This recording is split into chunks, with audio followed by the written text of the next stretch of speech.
almost there. No way. What is this? You're tuned in to the Eyes Open podcast, where secrets aren't safe and we see it all. So today's topic of discussion has been a thing, I mean, for me at least, easily, I would say since the Terminator 2 days, really.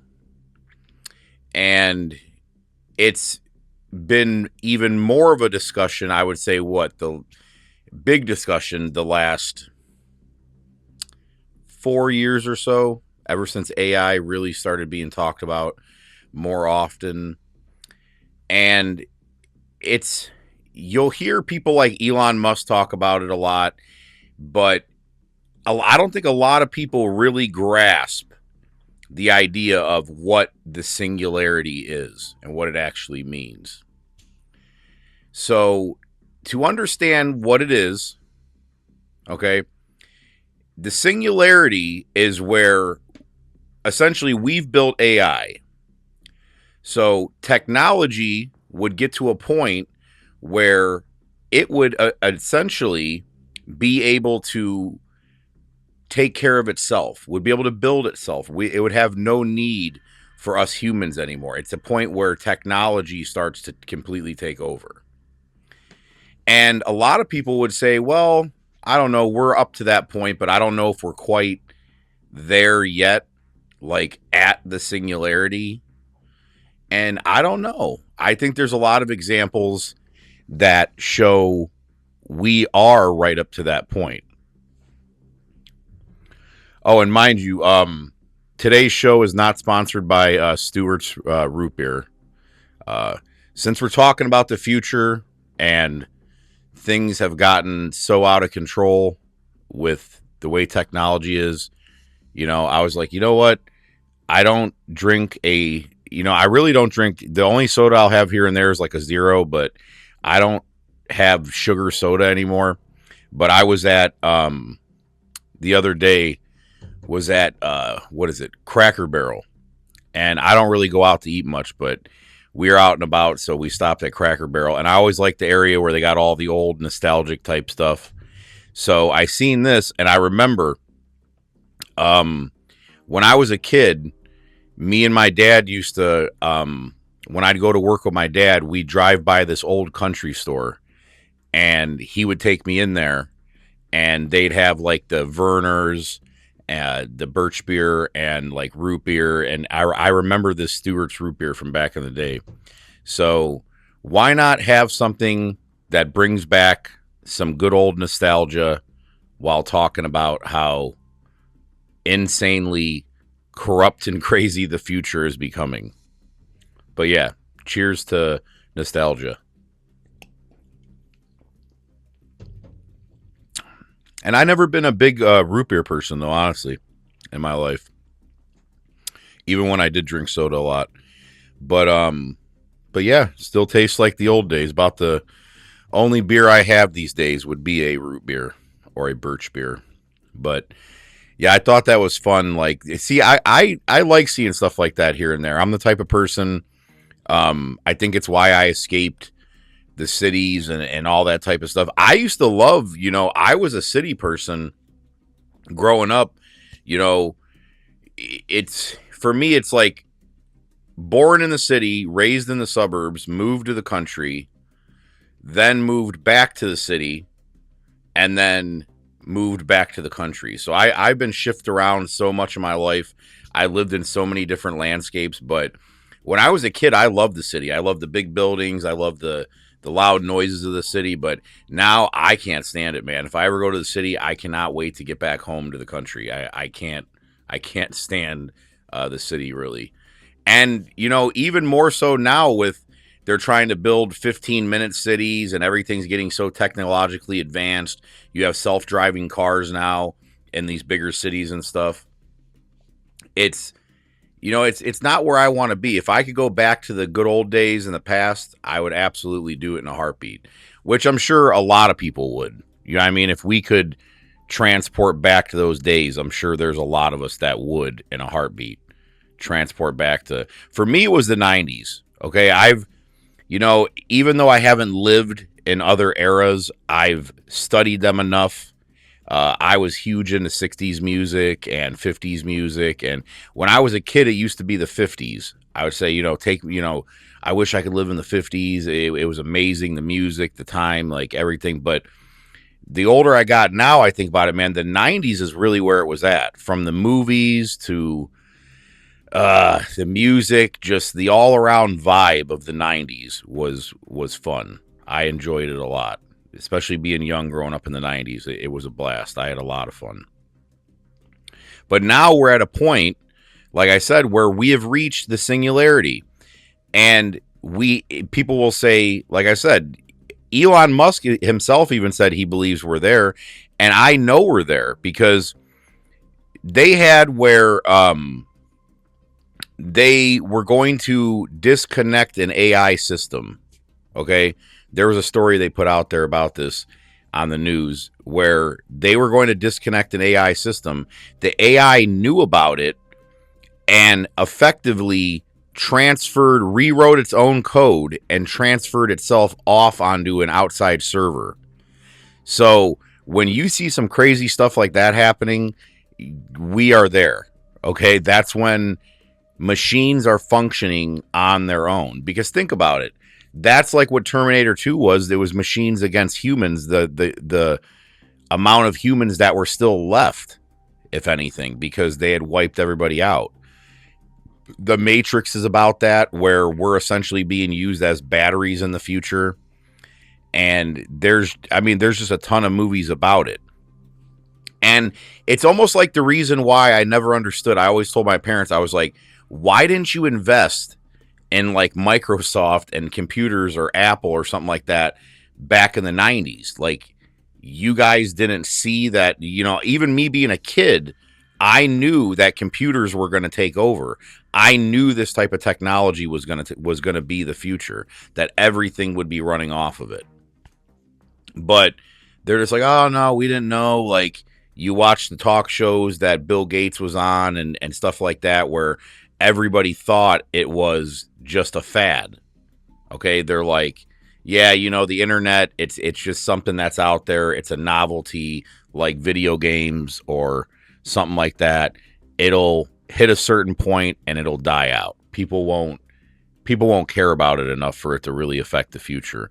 But that couldn't have been further from the truth of the actual future that we are all currently living in now. I mean, to the point they were talking about flying cars and stuff like that. They already have flying cars out now. There's a company right now that's going to be mass producing them. And everybody's going to have their own robot. Isn't Elon Musk effectively doing that right now, where he's trying to produce robots for everybody? He says all households will have robots. He even said to a point that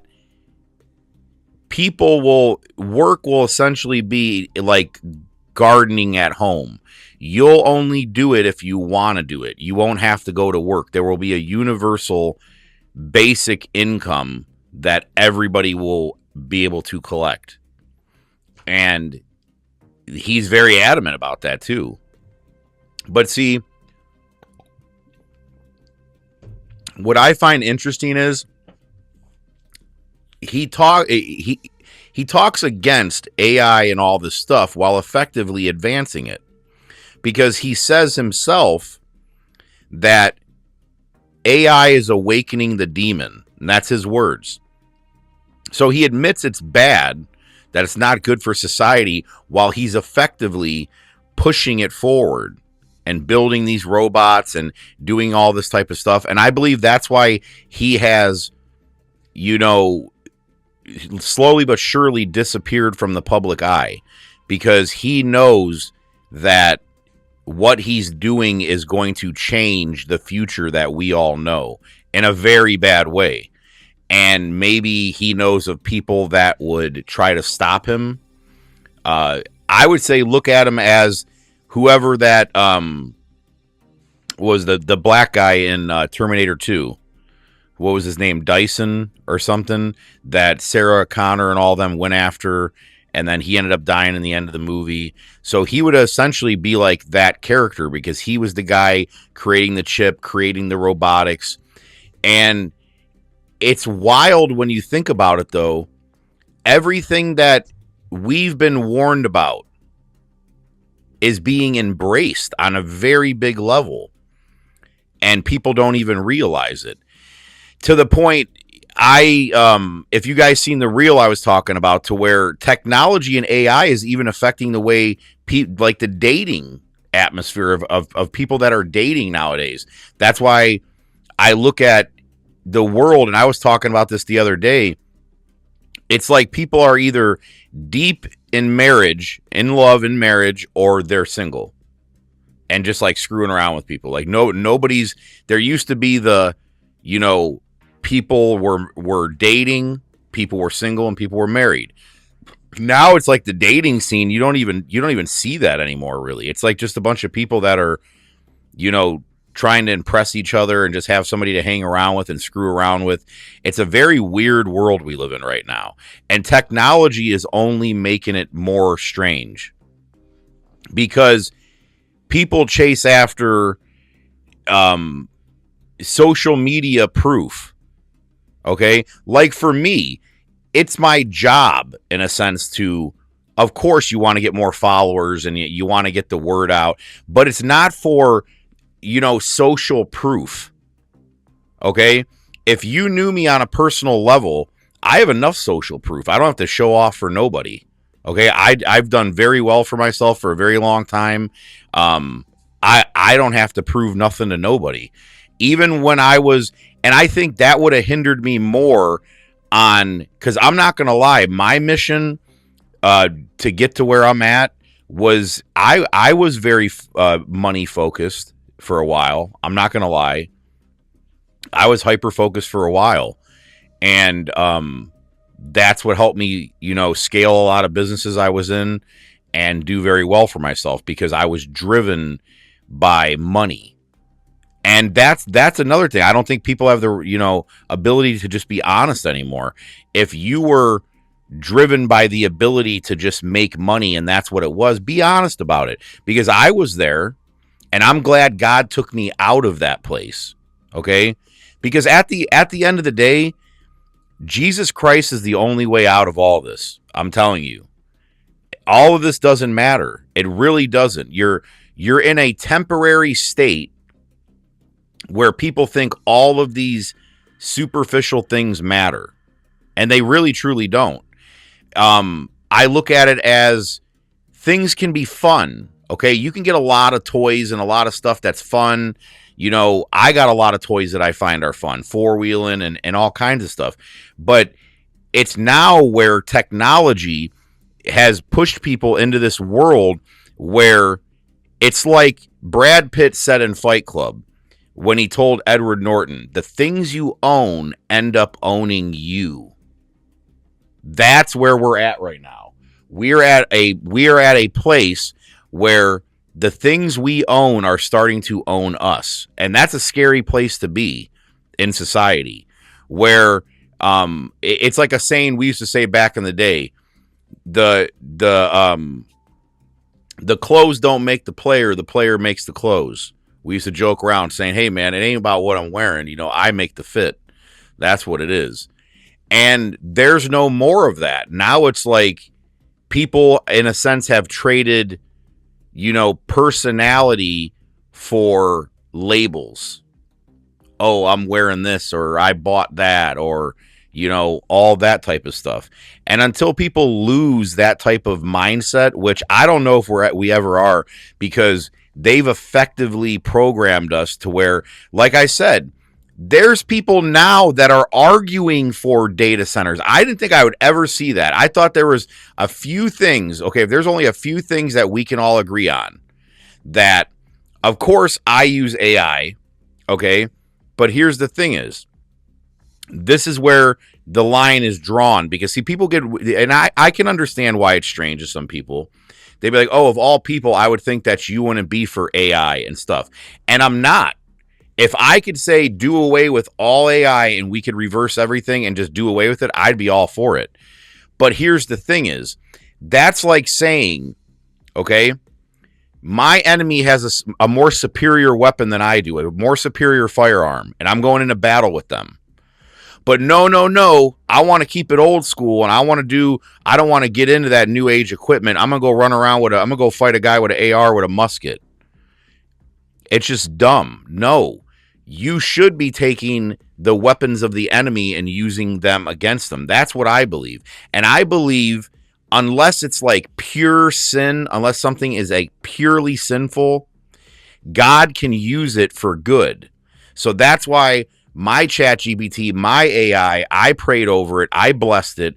Mine actually will say prayers for me, will recite Bible verses, will do stuff like that, even without me asking it to do it. So I totally, because for you to say that that's not possible if you're a Christian, then you're saying that God is not all knowing, all powerful, and does not have the final say so. God does in the end. He rules over everything. So if that tool is here, because remember, the devil's a liar. He can't create anything. That's what you guys forget. The devil can't create anything. He can only try to mimic what God is doing. For example, like they're building robots. What do you think that is? When they're going to build these robots, they're going to have a hive mind, which will be like in the movie Transcendence with Johnny Depp, and that hive mind will run these robots. That's essentially what's going to happen. And the chips they put in these things will act as if it's their brain or whatever. And they'll be learning devices like how we can learn and take on new knowledge. That's essentially what it's going to be with AI, with these robotics that they're going to be doing. And think about it. Okay? That's what they want. That's why the Bible talks about a statue that moves. That is the robot. Okay? Because if an ancient person is looking at a robot that looks metal or whatever, like they say iron, and a statue that moves, that's, effectively what it would be, because a robot will stand there like a statue essentially, but it can move. So that's what I believe, scripture is talking about. And then it speaks of the mixing of iron and with clay. I 100% believe that's, transhumanism. That's what they're trying to do. But there's also something very important to remember here. That's why people are like, it always comes back to this argument all the time. I hear it all the time. Well, what are we going to do about it? What are you going to do about it? What are we going to do about it? You don't have to do anything about it. You just need to sit tight and wait for your flight. Okay? It's like you trying to pull a plane out of the sky that you're waiting to come up to the tarmac and get on your plane to depart. Jesus is coming to do away with all this. You just have to wait on him. So essentially, we're all just sitting here having a discussion about it. Really, we don't have to worry about nothing. We don't have to fret over anything. He's going to take care of all of it. We just need to stay informed. Therefore, we are not deceived. Because if we're not informed and nobody speaks up and nobody starts pondering these types of things and talking amongst ourselves, then guess what? The only people that are speaking, the voices that are the loudest in that predicament, are going to be the bad people. And those are going to be the ones that are going to deceive people and lead them away from Christ, which we as Christians can't allow them to do. So we need to speak up. Because we are literally, if AI is rewriting itself, okay, sending itself off into new servers, not allowing itself to be shut down, robots are being built, all of this technology is here. It's not 10 years down the road. It's not even years down the road. It is here right now. Okay? And essentially, think about it. In Terminator 2, they were setting off, rockets and stuff like that would jumpstart just to start nuking everything so it would take over stuff.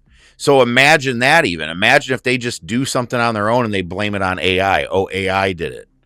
You see what I mean? Like, what if they try to blame that on this new ultra advanced technology?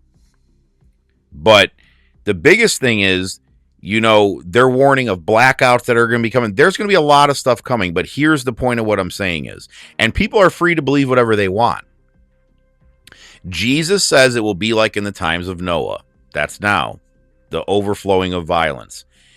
When he's talking about in chapter 17 of Luke, where he talks about what it'll be like when he comes back. He also says people will be giving each other into marriage. They'll be eating and drinking and carrying on, essentially. Okay? Now, I'm not saying I'm not quoting here. I'm just paraphrasing in Luke. I think it's chapter 17, 30, I would say read 30 through 36 or something, or 38. So he explains all this. So pretty much, he's saying people will be carrying on without a care in the world. Okay? If the rapture didn't exist, like a lot of these people want to say, why would he say that? If we're going to be here if real Christians that are saved are going to be here for tribulation. No. And then, he will come like a thief in the night. If there's tribulation, you would be expecting him. We'd be like, oh man, it's so bad. We're going to expect him at any minute.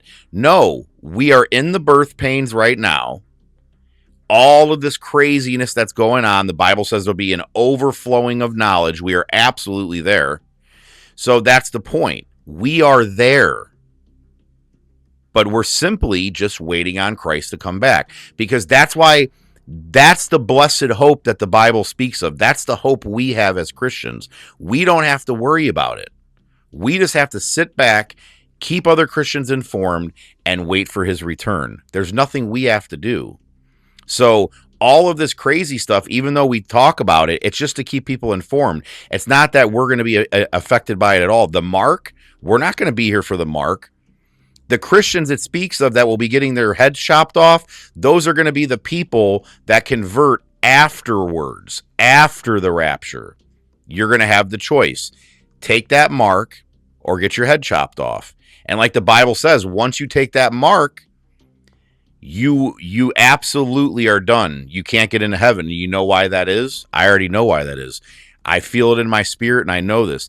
It's because you will not be able to think for yourself anymore. You'll be completely, that's the chip. You'll be completely controlled by this hive mind AI type world setup, and you will not be able to rationally think on your own. You will be completely, totally controlled and worshiping the image of the beast. And that's what's coming. It's rapidly approaching. But see, for me, not only am I not scared for the future, I'm excited. I can't wait to get out of here. And that's when I'm going to tell you guys right now, for the people out there that got everything that they could ever, or have whatever they could ever want, a nice house and cars and all this type of stuff, but they're still like, man, this world's crummy. I can't wait to leave. That's when That's a little hint that I want to let you guys know. That's how you know you're not of this world and you are a child of God. When you're saved and you feel that way, that's why, because you can't get comfortable in this world anymore. You can't, because your riches and everything is not here. It's up there. It's in heaven.